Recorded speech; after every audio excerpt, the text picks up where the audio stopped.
સવારના સમયમાં તમને સર્વને હું પ્રભુ ઈસુના નામમાં સલામ કહું છું. આપણે દૈનિક વચન મનન કરવા પહેલાં આપણે પ્રાર્થના કરીશું અને આવો આપણે પ્રાર્થના કરીએ.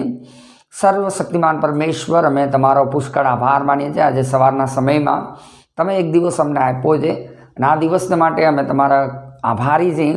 આજના વચન દ્વારા અમારા આત્મિક જીવનને ઉન્નતિ મળે, અમારા આત્મિક જીવનને પ્રોત્સાહન મળે, એના માટે અમે પ્રાર્થના કરીએ છીએ. જે વચન આજે અમે મનન કરવાના છે, પવિત્ર આત્મા તે વચનને આશીર્વાદિત કરજો. આ પ્રાર્થના પ્રભુ ઈસુના પવિત્ર નામમાં માંગીએ છીએ પિતા, આમેન.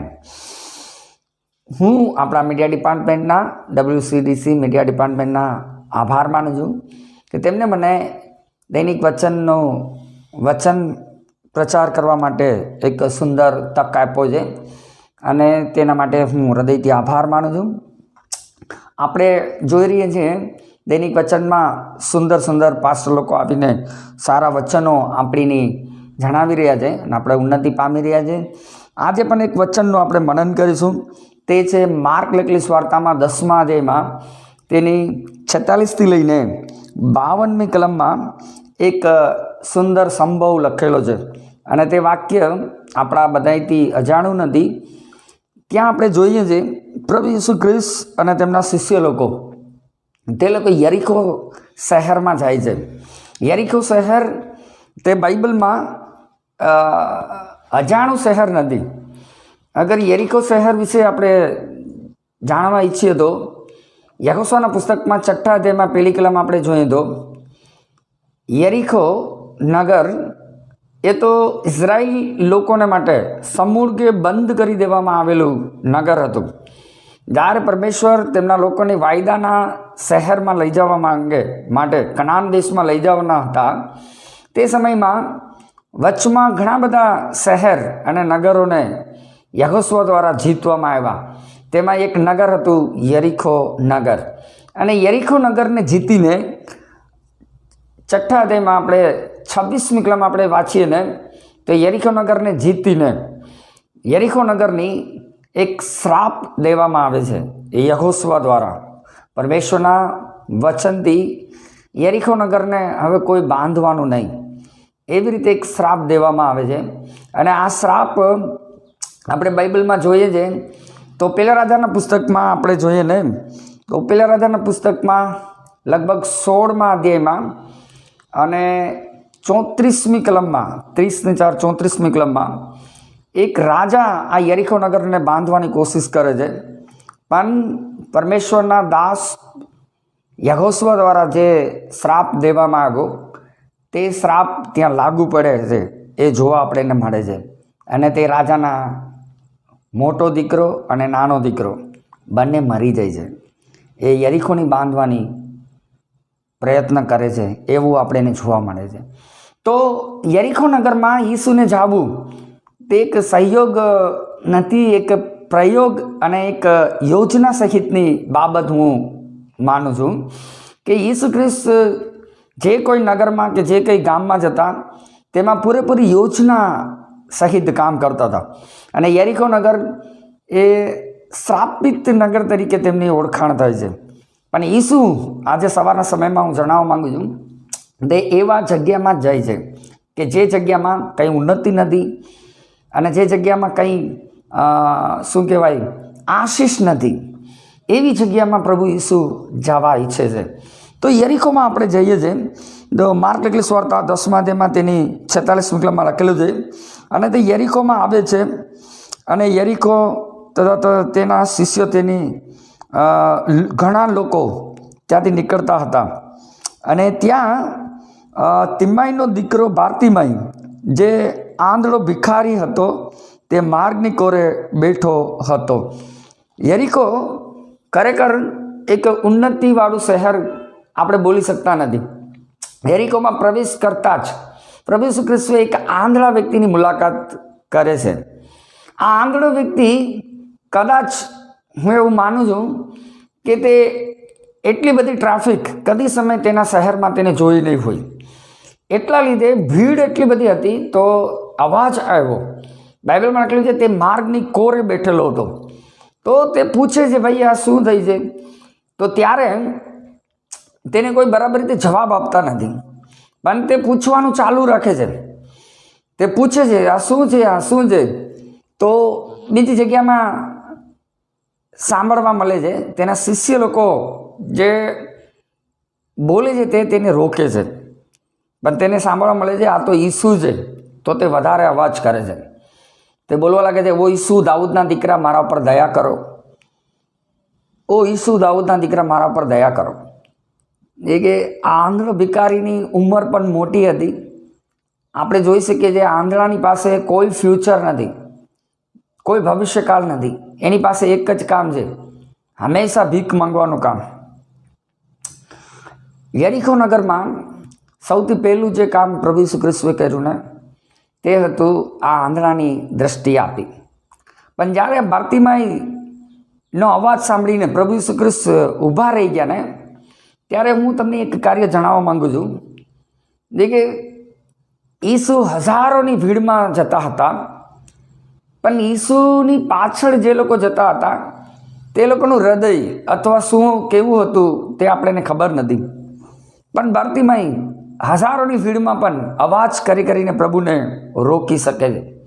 આ સવાર સમયમાં હું તમને જણાવવા ઈચ્છું છું, અગર આપણે પ્રભુને અવાજ કરીએ ને તો પ્રભુ આપણા અવાજ ઉપર થોભી શકે છે. પ્રભુ ઈસુ આપણા અવાજને સાંભળનાર છે. ત્યાંથી આ અધ્યાયમાંથી આપણે જોઈ શકીએ છીએ. જ્યારે ઈસુ ઊભા રહીને બાર્તિમાઈ ભિખારીને બોલાવે છે, જ્યારે તેની પાસે એક પ્રશ્ન પૂછે છે, હું તારે માટે શું કરું? એટલે કે પ્રભુની ખબર જ છે, પ્રભુ જાણે જ છે, તો પણ પ્રભુ આ બાર્તિમાઈ ભિખારીને પ્રશ્ન પૂછે છે, હું તારે માટે શું કરું? ઘણી વખત શું હોય છે, આપણે પરમેશ્વરની પોકાર કરતા હોય, આપણે પરમેશ્વરની અવાજ કરતા હોય. પરમેશ્વરની ખબર છે આપણે કઈ બાબતને માટે તેની પોકાર કરીએ છીએ, કઈ બાબતને માટે તેને અવાજ કરીએ છીએ. પણ પ્રભુ જાણવા ઈચ્છે છે કે હું શું કરું, એવી તારી ઈચ્છા શી છે? ત્યાં આપણે જોઈએ છીએ કે આ બાબતમાં એક પોઈન્ટ છે. આ વ્યક્તિ જન્મથી આંધળો છે કે ક્યારે આંધળો બન્યો તે આપણને સ્પષ્ટ ખબર નથી, પણ એ વ્યક્તિ આંધળો છે તે જરૂર બાબત આપણને ખબર પડે છે. તો આ વ્યક્તિના જીવનમાં પ્રશ્ન એટલા માટે પ્રભુએ પૂછ્યો કે તું શું જોવા માંગે છે? તું જગતને જોવા માંગે છે કે મને જોવા માંગે છે? મને એ જ કાર્ય પ્રભુની પાસેથી જાણવામાં આશ્ચર્ય લાગે છે.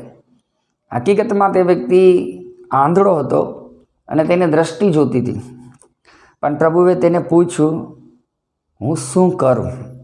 પ્રભુ આપણને પણ આ સવા સમયમાં પૂછવા માંગે છે.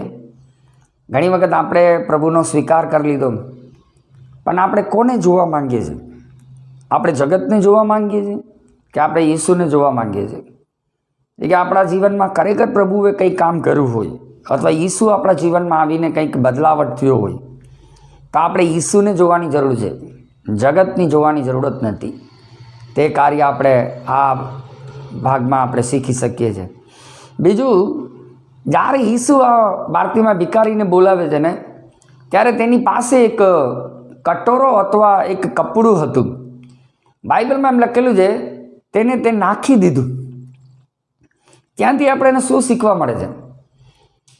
ઈસુએ જ્યારે તેને બોલાવ્યો ને ત્યારે તેને ખબર પડી ગઈ, હવે હું કદી સમય ભીખ માંગીશ નહીં.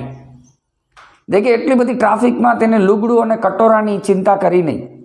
એ આંધળો છે. કદાચ ફરીથી તેને ઈસુની પાસેથી વાતચીત કરીને ફરીથી તેને જવું પડે, દ્રષ્ટિ મળે કે ના મળે, તો આ કટોરો અને આ કપડું તેને કોઈ આપી શકતા નથી. પણ આપણે જોઈએ છીએ તે કટોરો અને કપડાની પરવાર કર્યા વગર તે એકદમ હિંમતથી ઈસુની પાસે જાય છે. ત્યાં તે સમયમાં આપણે શું શીખી શકીએ છીએ? તે શીખી શકીએ છીએ કે તેનું પ્રભુની પાસે જવું એક વિશ્વાસભર્યું પગલું હતું કે હવે હું જરૂર દેખતો થઈશ. જ્યારે આપણે પ્રભુની પાસે આવીએ છીએ ને ત્યારે આપણે પણ એ વિચાર રાખવું જોઈએ કે પ્રભુની પાસેથી હું કંઈક ને કંઈક મેળવી લઈશ. ઘણી વખત આપણે પ્રભુની પાસે જઈએ છીએ ત્યારે આપણા મનમાં બે વિચાર રહી છે. શું પ્રભુની પાસેથી માંગે તો એ મને મળશે? પ્રભુની પાસે તે માંગે તો એ તે મને આપશે? તો આ અધ્યાયમાં આપણે એ કાર્ય શીખી શકીએ છીએ. તે એકદમ કોન્ફિડન્સથી, એક વિશ્વાસથી તે પ્રભુની પાસે જાય છે અને આપણે જોઈએ છે તે દ્રષ્ટિ પણ પામે છે. છેલ્લું અને એક આખરી બાબત હું તમને કહેવા માગું છું. આ અધ્યાયમાં ઘણા લોકો પ્રભુની પાસેથી આશીર્વાદ લઈને પછી ક્યારેય પ્રભુની પાછળ ચાલતા નથી અને જ્યારે આશીર્વાદ નીકળી જાય ત્યારે તે ફરીથી પરમેશ્વરની શોધે છે.